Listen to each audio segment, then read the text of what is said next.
Vamos ao texto. Diz assim, 28. Chegando um dos escribas, tendo ouvido a discussão entre eles, vendo como Jesus lhes houvera respondido bem, perguntou-lhe: qual é o principal de todos os mandamentos?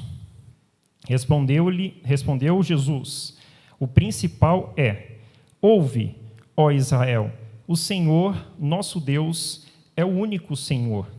Amarás, pois, o Senhor teu Deus de todo o teu coração, de toda a tua alma, de todo o teu entendimento e de toda a tua força. O segundo é: amarás o teu próximo como a ti mesmo. Não há outro mandamento maior do que estes. Disse-lhe o escriba: muito bem, mestre, e com verdade disseste que ele é o único, e não há outro senão ele, e que amar a Deus de todo o coração, e de todo o entendimento, e de toda a força, e amar ao próximo como a si mesmo, excede a todos os holocaustos e sacrifícios. Vendo Jesus que ele havia respondido sabiamente, declarou-lhe: não estás longe do reino de Deus. E já ninguém mais ousava interrogá-lo. Um texto conhecido da maioria dos irmãos que assiduamente lê as Escrituras, de algum modo já se deparou com esse texto. E aqui, irmãos, eu quero fazer apenas um pequeno comentário inicial antes de adentrarmos naquilo que eu quero dizer realmente nessa noite. E para isso eu vou explicar um pouco disso. Aqui nós vemos que esse doutor da lei, ele parecia ter uma grande lucidez espiritual no seu comentário acerca da resposta a Cristo. Repare que ele pergunta qual é o principal mandamento. E a resposta de Cristo, ela se desdobra em 2 pontos. Embora ele pergunte qual é o principal, Cristo ele aponta 2 pontos. E esses 2 pontos, o primeiro você pode ver no verso 29 e 30. Ele faz uma citação de Deuteronômio 6, 4 e 5, literalmente. E o segundo ponto se encontra aqui no verso 31, onde ele faz a citação de Levítico 19 e 18. Cristo ele está dizendo ao doutor da lei, a cada um de nós, o seguinte: aqui você tem que compreender que está a figura da cruz. Aqui nós temos o ponto em que há uma interdependência entre esses 2 pontos. O primeiro que ele cita seria como a haste vertical da cruz. E o segundo ponto é a haste horizontal da cruz. O que isso quer dizer? Quer dizer o seguinte, que o primeiro mandamento em que ele se refere, que é amar a Deus acima de todas as coisas, é a haste vertical. E o segundo mandamento, que seria amar o seu próximo como a ti mesmo, seria o segundo mandamento que depende do primeiro. Ele é a haste horizontal. É como você ver a cruz. Não tem como a haste horizontal ficar, de fato, elevada sem estar fixada na primeira. E aqui, embora ele não diga isso, eu que estou dizendo, mas é a estrutura do que ele aponta. Ele está apontando para o coração, o espírito da lei. E todos sabem, como o escriba sabia, que isso era realmente o espírito, ou como o apóstolo Paulo ele gostava de dizer, isso era o resumo de toda a lei, ou o cumprimento de toda a lei, ou o cumprimento de tudo que está escrito. O amor é o cumprimento de tudo o que está escrito. Se essas páginas todas das Escrituras se perdessem, certamente uma coisa você teria que colocar no seu coração: o amor é o cumprimento de tudo isto. E é isso que ele estava colocando aqui, Jesus. A interdependência. O segundo ponto, ele só pode acontecer pelo primeiro. Não tem como amar ao próximo sem amar a Deus. E é isso que João, ele também se refere. O apóstolo João, também conhecido como apóstolo do amor, na sua primeira epístola, no capítulo 4, ele fala muito sobre isso. Ele discorre de maneira prática a nós sobre essa questão do amor.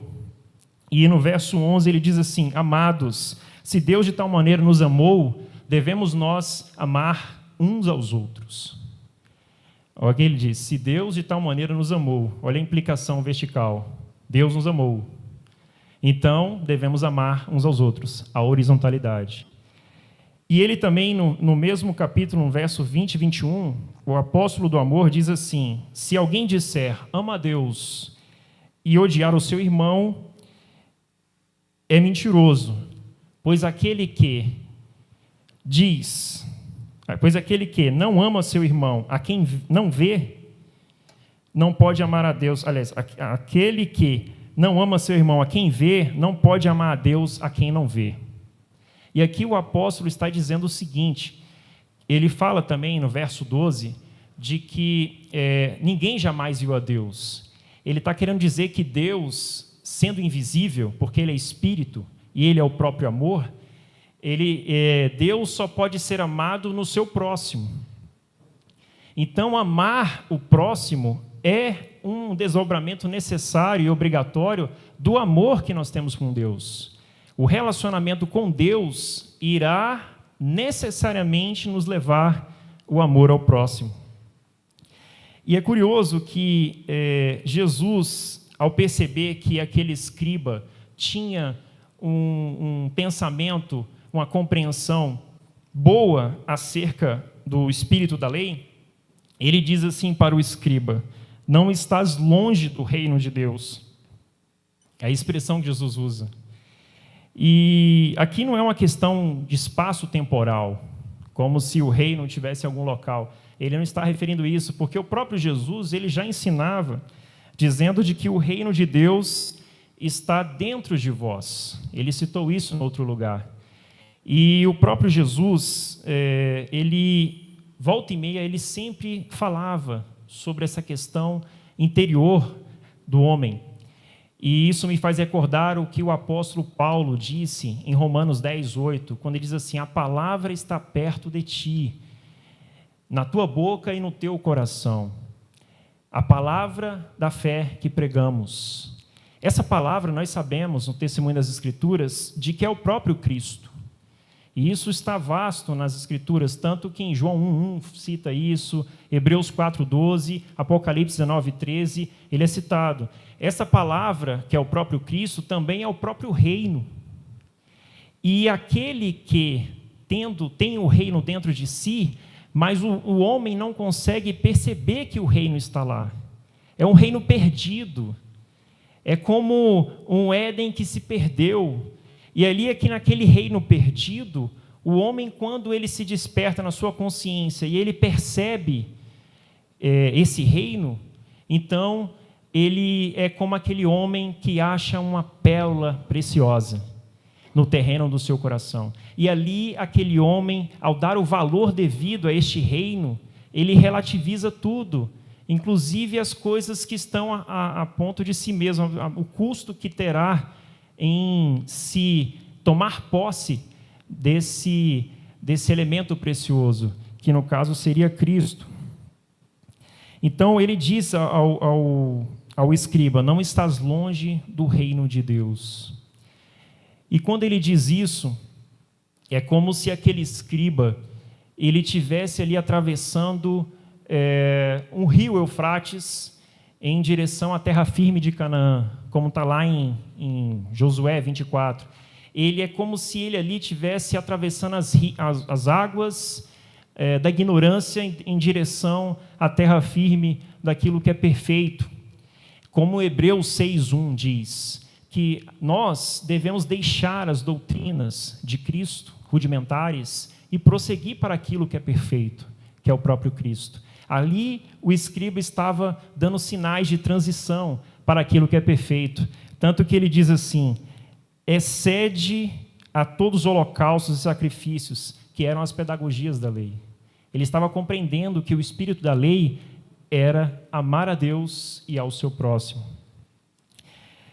Dito isto, irmãos, nesse ponto, dos dois pontos que Jesus coloca, é que nós vamos trabalhar nessa noite, que seria ponto número 1 seria do verso 29 e 30, que seria a haste vertical, amar a Deus, e o verso 31 seria o segundo ponto, a haste horizontal, amar ao próximo.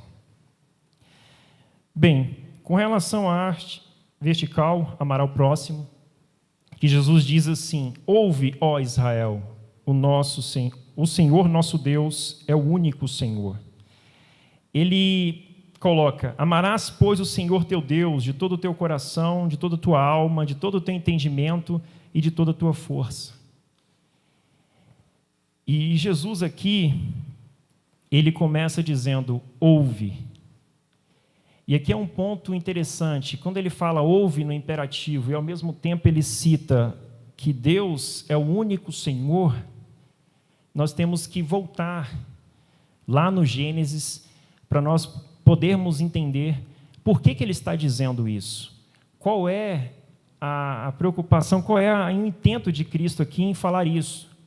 Ouvir e conceber que Deus é o único. Quando nós voltamos no Gênesis, nós entendemos no capítulo 1 que o homem foi criado para manifestar Cristo. Ele foi criado para ser a imagem e a semelhança de Cristo. Ele diz: façamos o homem a nossa imagem e a nossa semelhança. E ele diz: criou o homem a imagem e semelhança de Deus. Está lá no capítulo 1, verso 26, 27. E isso tem uma implicação profunda, porque quando nós lemos Romanos, capítulo 5, 14, o apóstolo Paulo nos ensina de que o homem, antes desse estado de desintegração ou de afastamento, ruptura com Deus, ali Adão, ele prefigurava Cristo. E isso é importante para quem lê as Escrituras, ter esse olhar. E quando diz que o homem deveria crescer e multiplicar, está dizendo de que o homem, então, ele deveria manifestar Cristo ao mundo. Ele deveria, de algum modo, fazer com que as boas obras de Cristo fossem manifestadas no mundo, ao seu próximo. E ali, Deus, certamente no ato da sua criação, nós percebemos que Deus, ele num ato de amor, de doação, ele é como aquele que morre para, de algum modo, gerar a vida à criação. Ele diz, o texto de João, capítulo 1, diz que a vida estava nele. João 1, 4. Estava nele. Ele é a própria vida. O João diz que Deus é a própria vida. O próprio Jesus falou: eu sou a verdade, o caminho e a vida. Quando ele fala que estava nele, não é que a vida deixou ele, mas ele doou a vida à criação. No ato da criação, ele transmite a vida a toda a criação. Ele transmite a si mesmo. Então, ali ele está num espírito de entrega e doação. O amor é esse espírito de entrega e doação. O amor doa a si mesmo. E aí, nesse caso, você percebe de que quando a criação é feita, é nesse espírito que ela é criada.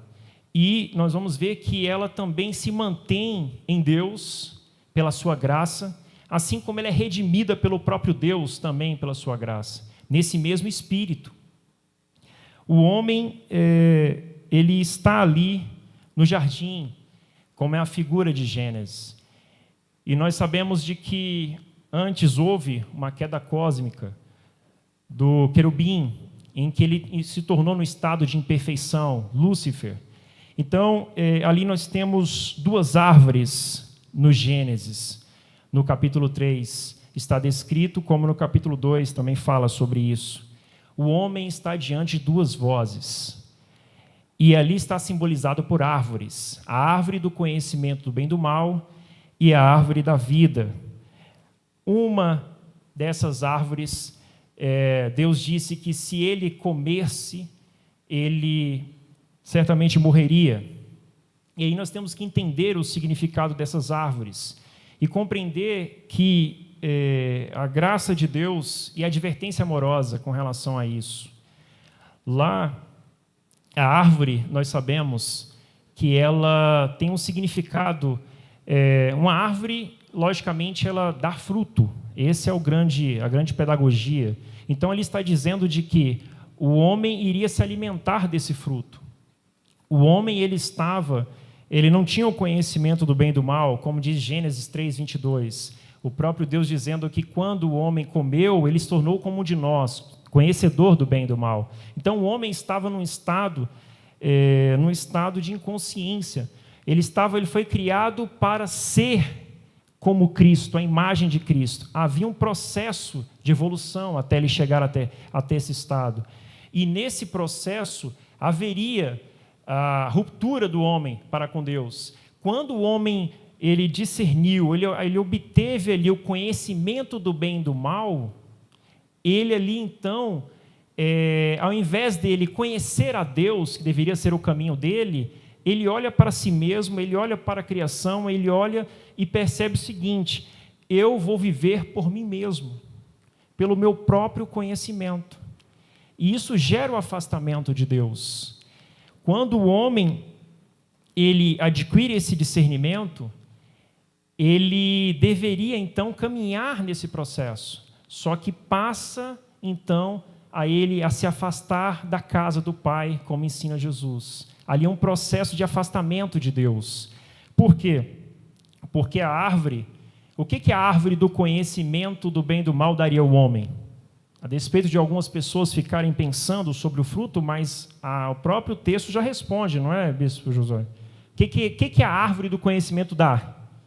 Do bem e do mal? Não, o que a árvore do conhecimento do bem e do mal daria ao homem? O conhecimento do bem e do mal, concorda? O que a árvore da vida daria ao homem? Então, a questão está aí, a resposta é simples. Agora, o que isso implica é a grande questão. Lá, nós sabemos de que o homem, ele deveria, ele alcançaria esse estado de consciência, ele alcançaria o discernimento, porque é com o discernimento que ele pode, com o coração enlarguecido, adorar a Deus de todo o coração, de toda a alma, de todo o entendimento. Ele poderia prestar uma adoração a Deus diferente dos animais, porque ele precisaria, de fato, ter a compreensão, o discernimento. Sem isso, ele seria um robô. E o robô não seria uma adoração, de fato. Não seria uma adoração voluntária, de coração, seria algo programado. Então, ele haveria de obter o conhecimento. Esse não é o problema. O problema que o Gênesis está colocando é quando o homem, ao adquirir o conhecimento, e ele então agora pode pecar, porque ele pode se afastar de Deus, ele agora entende que poderia viver por si mesmo. Ele ouve a voz da serpente, a voz do engano, que está batendo no seu coração e dizendo: olha, você será como Deus. A mesma voz que foi colocada no coração, que estava no coração de Lúcifer, conforme Isaías 14 e Ezequiel 28. Em Isaías 14, ele diz assim, o querubim: tu dizias em teu coração, olha o querubim dizendo no coração: eu subirei ao céu, acima das estrelas de Deus altarei o meu trono, nas extremidades do norte. Olha o coração: serei semelhante ao Altíssimo. Olha as ideias do querubim. No 28 ele diz, verso 16 do capítulo 28 de Ezequiel: na multiplicação do teu comércio, encheu o teu interior de violência e pecaste. E no 17 diz: elevou-se o teu coração por causa da tua formosura. Olha o que ele está dizendo. Percebe que tudo isso acontece no coração do querubim. E o querubim ele é dotado de liberdade, ele é dotado também de discernimento. E ali ele se afasta de Deus, na consciência.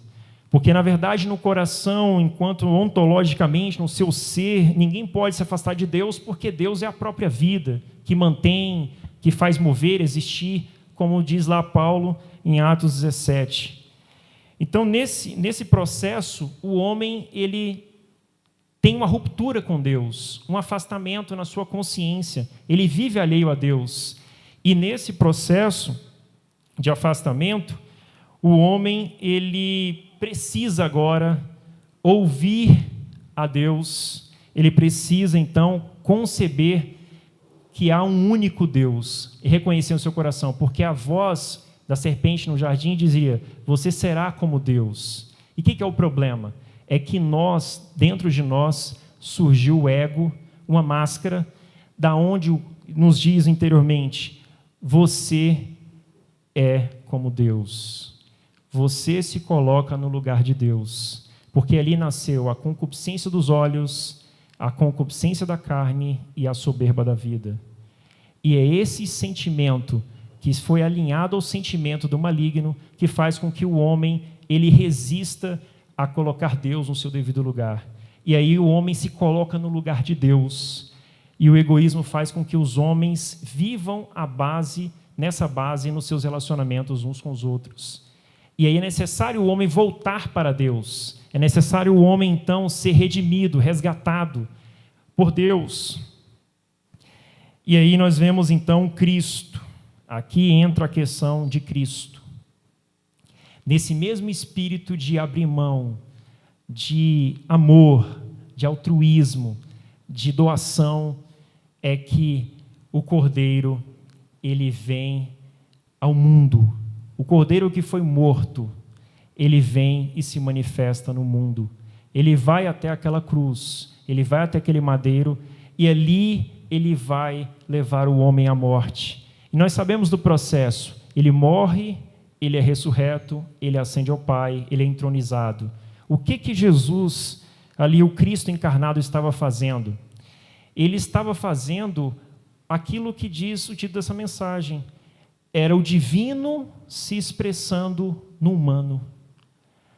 Ali, o próprio Cristo, quando ele vem, ele faz o caminho de volta do distanciamento do homem, da ruptura do homem. Enquanto o homem quis ser como Deus, e aí ele se afasta de Deus, que é a própria vida, e ele está indo para a morte, ele se afasta da luz e entra as trevas, ali o Cristo, que é o próprio Deus, aquele que é, ele abre mão de ser e vem ao mundo ser um anônimo entre as suas próprias criaturas.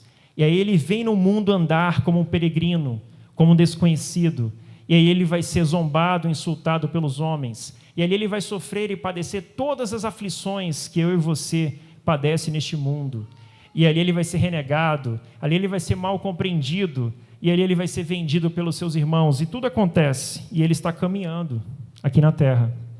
E o espírito dele é o espírito da redenção, é o espírito daquele que se entrega, daquele que perdoa, e daquele que se doa, daquele que renuncia a si mesmo, e daquele que faz tudo isso submisso ao Pai. O que Cristo fez na pessoa de Jesus? Submeter a humanidade em obediência ao próprio Pai, ao próprio Deus. Essa é o espírito da redenção. É aquele que é Deus encarnado na humanidade, submete a humanidade à obediência ao próprio Deus. E ele faz aquilo que era impossível a nós ser feito. Ele abre o caminho de volta ao próprio Deus dentro de nós, o nosso coração. Ele abre o caminho, ele vai até o Pai. Mas aí isso não é o fim, porque, na verdade, esse Espírito precisa ser aplicado dentro de cada um de nós, para que nós experimentemos a mesma redenção, para que nós experimentemos essa redenção, para que nós vivamos no mesmo Espírito que ele viveu, sendo governados por esse amor. Esse é o caminho da redenção. Então aqui nós temos a primeira haste. Deus, ele vem e leva a humanidade a Deus em reconciliação. E aí agora nós temos um caminho aberto de volta a Deus, e nós podemos trilhar por ele, em direção ao Pai. Nós podemos voltar à casa do Pai, porque nós temos a consciência de que o Pai nos perdoou. Havia uma inimizade entre nós e Deus. Havia ali um abismo, uma ruptura. E aí o próprio Deus, o que ele faz? Ele volta, abre o caminho, e o homem pode voltar a Deus. E isso é importante. Por quê? Agora nós sabemos que Deus nos ama. Nós sabemos que nós somos amados por Deus, como o apóstolo João diz que a manifestação de Cristo na cruz é a prova de que Ele nos ama. E aí nós podemos aproximar de Deus sem medo. É o que a Escritura diz, com confiança, que nós não seremos rejeitados por Deus. E essa aproximação com Deus, em relacionamento e amor, o que ela vai fazer? Ela vai gerar dentro do homem esse desejo de manifestar o amor ao seu próximo. Então, o homem, ele foi criado para dar frutos. E isso é um ponto importante. O próprio Jesus, no capítulo 5, ou no capítulo 15, de 1 a 6, ele falava sobre isso. É um texto deveras maravilhoso. Vou ler com os irmãos aqui, rapidamente, 15. Diz assim: Eu sou a videira verdadeira, meu pai é o agricultor. Todo ramo que, estando em mim, não der fruto, ele o corta. E todo o que dá fruto limpa, para que produza mais fruto ainda. Vós estáis limpos pela palavra que vos tenho falado. Olha a expressão que ele usa. A palavra, ela te limpa, e quanto mais você acolhe a palavra, mais ela vai te levar a dar fruto. Permanecei em mim, e eu permanecerei em vós. Como não pode o ramo produzir fruto de si mesmo, se não permanecer na videira, assim nem vós o podeis dar, se não permanecerdes em mim. Eu sou a videira, vós os ramos. Quem permanece em mim e eu nele, esse dá muito fruto, porque sem mim nada podeis fazer. Se alguém não permanecer em mim, será lançado fora, à semelhança do ramo, e secará. E o apanham, lançam no fogo e o queimam. Então Jesus está dizendo aqui que ele é uma videira, e todo aquele que, estando nele, não der fruto, ele é cortado da videira. Nós sabemos que todo homem ele está ligado à videira, porque, na verdade, a videira é a própria vida. Ele simboliza aquela árvore da vida. A árvore da vida ali é Cristo, o próprio Deus. Então, todo homem ele está ligado à videira. No entanto, Jesus ele ensina que o ramo ele foi criado para dar fruto. Essa é a questão do ramo. Esse é o objetivo, como eu falei. Os homens foram criados para serem a imagem e semelhança de Deus e manifestarem as boas obras de amor de Deus. Esse é o fruto que Jesus está falando. E quando o homem não alcança tal alvo, ele erra o alvo, ele peca. Ele se afasta do alvo que é o próprio Deus e para aquilo que ele foi criado. Essa é a hamartia, é o pecado, de fato. Então, o pecado ele tem a ver com o seu ser, aquilo que não é produzido no seu interior, ou que deixou de ser produzido. E aqui Jesus está falando, olha, um ramo que não produz fruto, não é Deus, de fato, que o corta, mas a própria esterilidade dele o leva à inutilidade. O próprio ramo que não produz fruto, ele se afasta de Deus e há um rompimento. E por isso ele é levado ao fogo, como a metáfora. Ele é levado à própria destruição porque ele não produz o fruto de acordo com o Espírito de Cristo, que é o amor.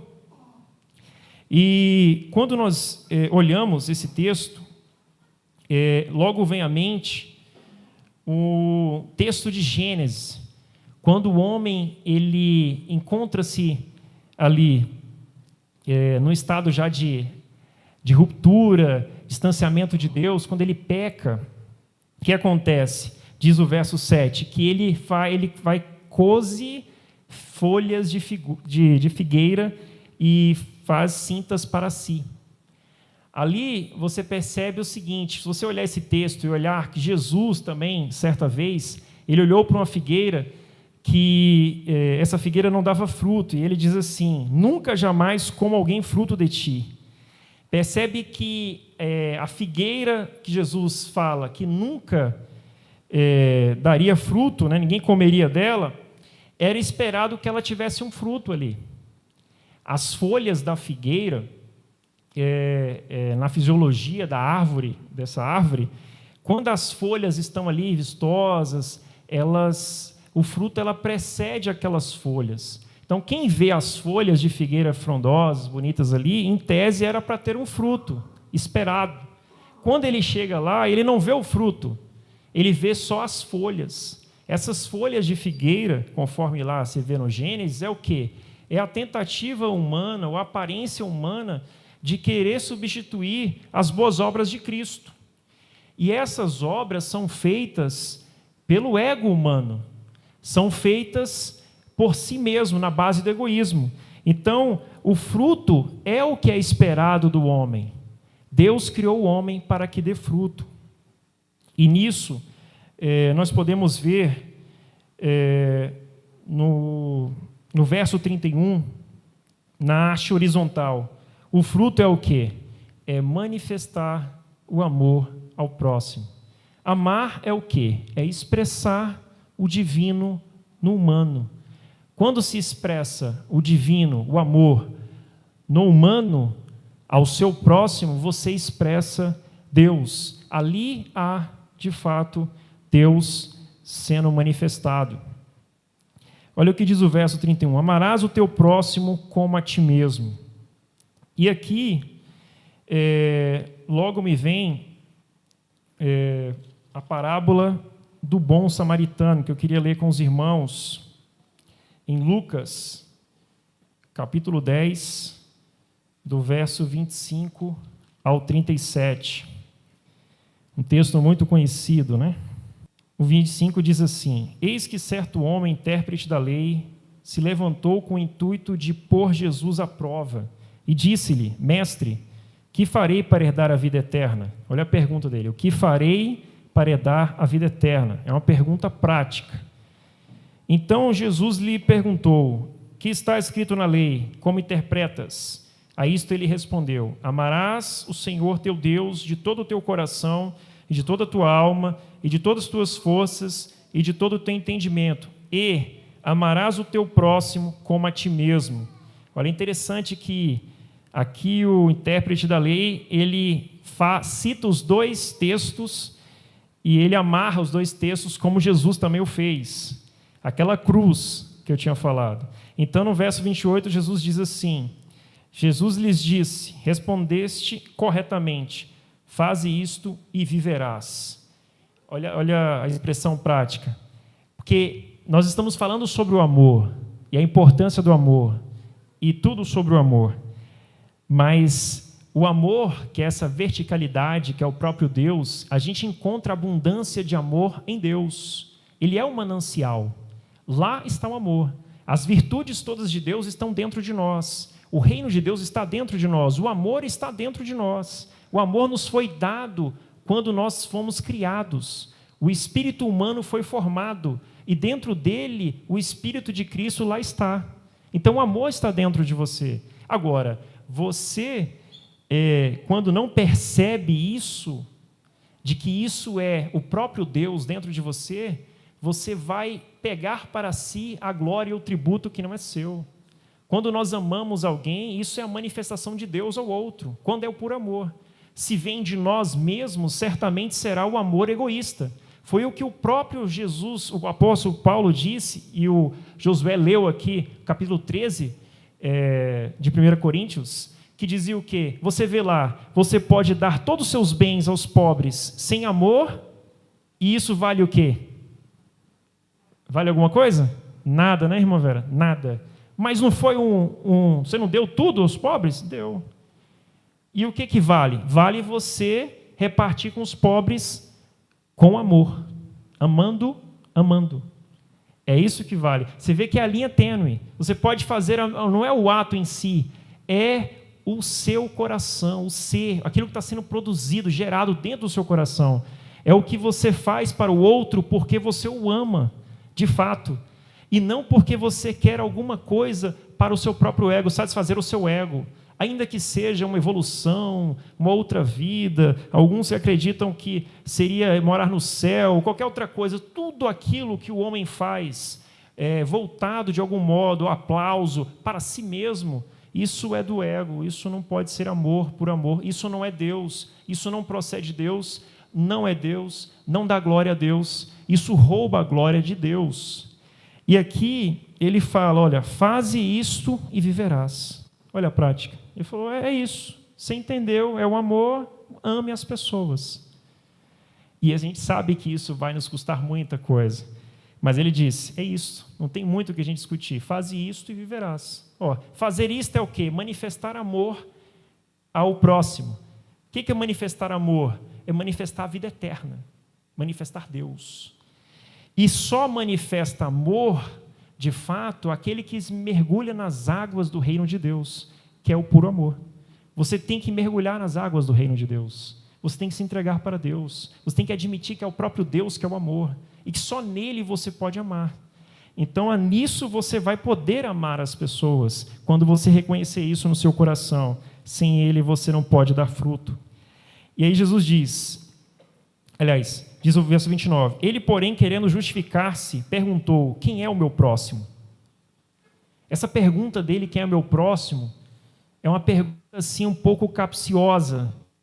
Na verdade, quando ele pergunta quem é o meu próximo, você pode ler indiretamente quem não é o meu próximo.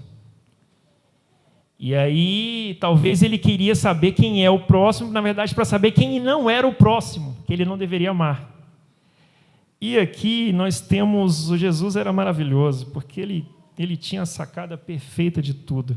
Quando ele conta essa história, ele, de propósito, ele vai colocar lá o sacerdote, o levita e o samaritano. Isso não é por acaso. Isso é simplesmente pensado meticulosamente. Porque nesse cenário que Jesus constrói, ele vai trazer o seguinte, olha, o amor ao próximo, ou ele vai responder sobre o próximo, ele vai colocar o quê? Esse próximo, esse amor, ela é uma manifestação de maneira indistinta, você ama indistintamente. Isso nada tem a ver com aquele quem é amado. O amor ama o outro. Ele não pergunta para saber o que o outro é ou não é. Você não escolhe amar as pessoas. Quem escolhe amar as pessoas, isso vem do ego. O amor, ele ama a todos, independente. E aqui ele vai colocar um judeu e um samaritano na história, de propósito. A gente sabe que havia uma grande rivalidade entre judeus e samaritanos. No próprio Evangelho de João, no capítulo 4, lá para o verso 9, você vê a mulher samaritana perguntando para Jesus, olha, como tu, sendo judeu, pedes de beber água a mim, que sou mulher samaritana. Ali já está colocando para nós que havia um problema. A gente sabe pela história de que depois a questão pós-exílica aconteceu uma divisão nas terras judaicas. E ali o reino do norte ficou com a capital na Samaria e o reino do sul a capital em Jerusalém. E dali você já tinha uma divisão entre eles. E os judeus samaritanos, eles eram um povo mestiço, porque ele se misturou com outros povos pagãos por causa do exílio. E ali, nesse sentido, os judeus ortodoxos não tinham grande apreço por eles, e o tinham como pagãos. Eles eram puritanos demais. E aí não concebiam eles como seus irmãos. E ali havia rivalidade. E Jesus coloca aqui logo um samaritano e um judeu, de propósito. E olha o que diz o texto. Certo homem descia de Jerusalém para Jericó e veio cair nas mãos de salteadores, os quais depois roubaram tudo. E o cenário é um homem que desce de Jerusalém, a terra da adoração. E nesse mesmo caminho de descida, tinha um sacerdote e um levita. Ambos passaram de largo. E os irmãos conhecem bem a história. E Jesus ele constrói um cenário aqui religioso e coloca nesse cenário alguém que, entre aspas, não seria alguém religioso, porque ele era visto como um pagão. O samaritano seria como um pagão, na visão do judeu. E olha o cenário que Jesus coloca. Esses homens, como a própria Alexandre no livro ele coloca, né? No livro ele cita essa porção, ele fala do paradoxo do coração do religioso aqui, em que ele poderia conviver harmoniosamente com a insensibilidade de coração e a tranquilidade de que ele cumpriu o seu dever religioso, porque ele descia de Jerusalém. Então ele descia da terra da adoração, ele estava prestando culto a Deus. Então ele volta e está vendo lá um homem moribundo, semi-morto, à beira da morte. E ele consegue não ser sensível à dor, ele não tem compaixão. E aqui é o cenário. O que se espera? Jesus conta essa história para dizer o seguinte, olha, quem lê a história pensar o seguinte, o levita e o sacerdote vai socorrer aquela pessoa, não vai, Josué? Ou você esperaria quem? Se não tivesse esse cenário, só colocar assim, está o sacerdote, o levita e o samaritano. Não contasse só, termino, para aqui e vamos dar um pause. Quem que você esperaria que fosse socorrer? O sacerdote e o levita? E até briga, né? Para ver quem ia socorrer, não era? Mas Jesus, ele coloca a história de outro modo.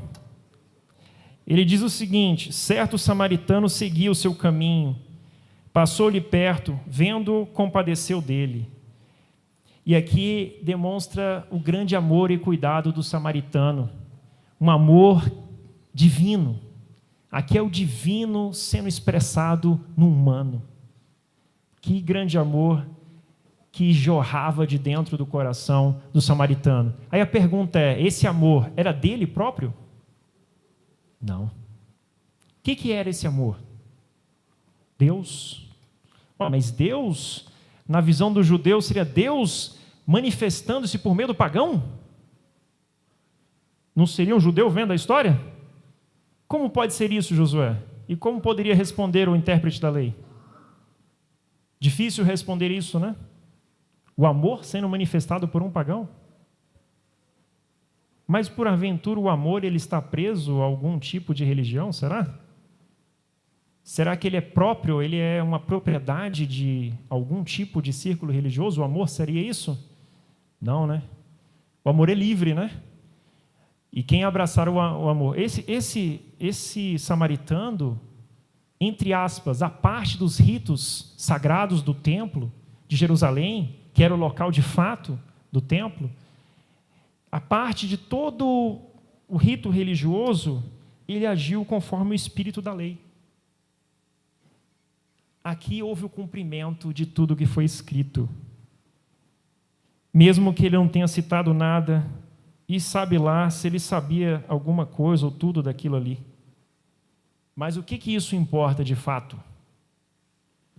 Se eu sei e não ajo conforme o amor, será que para isso não é para mim deveras pesado? A consciência ou não?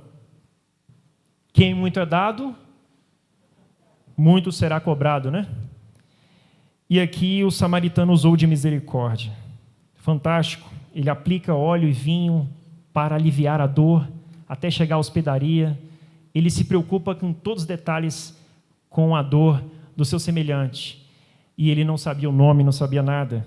Mas ele sabia que era o seu irmão, ele sabia de fraternidade, ele sabia de tudo isso.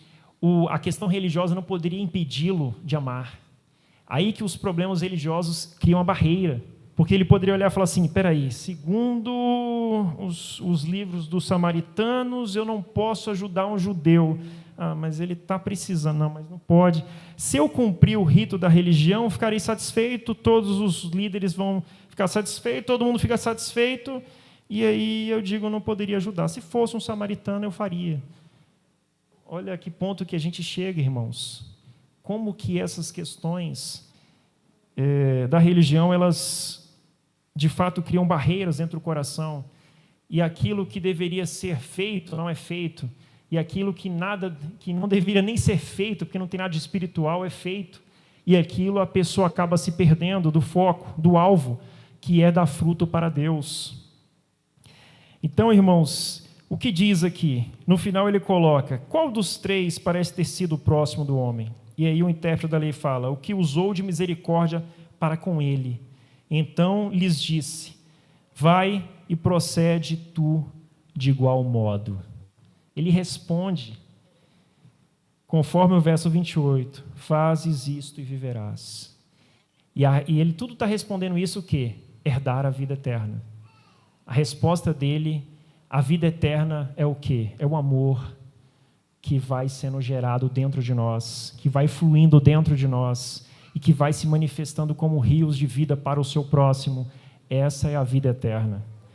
Amém, queridos? Estou caminhando para o final e eu queria, se pedisse permissão aqui aos irmãos, Josué, não é costume fazer isto, mas eu queria ler uma consideração final que eu escrevi, refletindo sobre tudo isso, se os irmãos me permitirem. Eu queria ler porque não queria deixar de perder um detalhe sobre o que eu escrevi. E, enfim, após isso aqui, a gente dá um encerramento e o Ministério de Louvor pode vir para nos agraciar com uma canção de louvor a Deus. Coloquei o título Amar a expressão do divino no humano. Quando falamos sobre esse assunto, logo pode vir ao nosso entendimento a identificação com o tema e, ao mesmo tempo, o reconhecimento de que não é tão fácil amar. Primeiro, temos que compreender de que não se trata de um sentimento, como vemos entre namorados e cônjuges, e sim de uma disposição de coração e de alma, que gera pensamentos e atitudes amáveis e misericordiosos para com aquele que está próximo. Nesse sentido, dizia o nosso mestre, nisto todos conhecerão que sois meus discípulos, se vos amardes uns aos outros. Certamente não é fácil amar ao próximo, ou melhor, como diria a metáfora do nosso capitão da fé, trata-se de uma porta estreita, na qual aquele que se propõe passar por ela terá que abrir mão do seu ego, isto é, da autoimagem pintada de si mesmo, pelas tinturas do engano e da ignorância, as quais só lhe trouxeram ruptura e inimizade com Deus e os homens. Mas como pode ser isso? Ao se passar com consciência por tal porta, qualquer homem compreenderá de que apenas iniciou-se o caminho do verdadeiro despojar-se do egoísmo, a fim de se ministrar uns aos outros graça e perdão nos relacionamentos, o que só é possível ao amar, a saber, a expressão do divino em nós ao se exercitar o puro amor. Por isso, aquele que pensa que a porta estreita é tornar-se membro de uma congregação, frequentá-la assiduamente e cumprir uma lista de regulamentos ditos espirituais, está equivocado.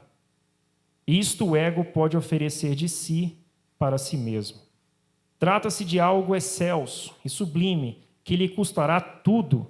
Você terá que reconhecer e deixar-se ser governado por isso. A porta estreita é o amor, isto é, Cristo encarnado e manifestado na humanidade. Mas que amor é esse? Reflita comigo sobre o testemunho do apóstolo do amor quando dizia: o cordeiro fora morto antes da fundação do mundo. Apocalipse 13:18. Certamente uma frase impactante, permeada de indagações ao coração do leitor. Nota-se implicitamente uma centralidade da essência do significado da cruz de Cristo, antes, durante e após a fundação do mundo. Digo isso, pois o durante refere-se à crucificação narrada no capítulo 19 do livro segundo o Evangelho de João, e o após, conforme a menção e a ênfase dada com a repetição do termo cordeiro, visto em Apocalipse 21, dos versos 9, 14, 22, 23 e 27. Mas, e o que seria no antes?